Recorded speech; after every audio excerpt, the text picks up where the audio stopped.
Hi, welcome everyone. My name's Amanda Foss, and I will be your instructor through this exciting um, fall semester of 2020. I cannot wait to get started.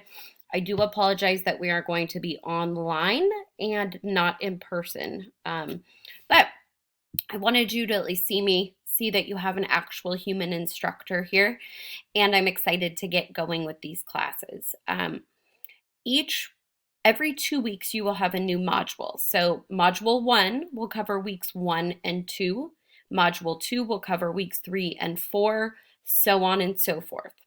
There is a lot of reading involved in the modules because I made it so that you do not have to purchase a textbook. I know that these are very trying times for a lot of people, so I wanted to make sure that I incorporated all the information on the slides and made it so that you don't actually have to purchase a textbook. Hopefully that is helpful to you guys. Um, there will be discussions, quizzes, and you will also work on a business plan. Any questions, feel free to reach out to me through Canvas.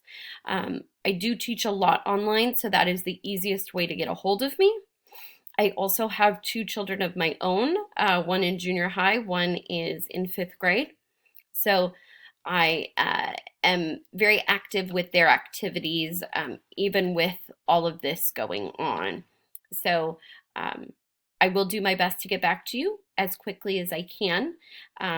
I teach every day, so I will be on. I'm also a practicing attorney here in Stanislaus and Merced counties. So I have a legal practice and I do Social Security disability law. Um, so I'm still in the real world. I'm still working, and hopefully I can give you some real world insight in for the class.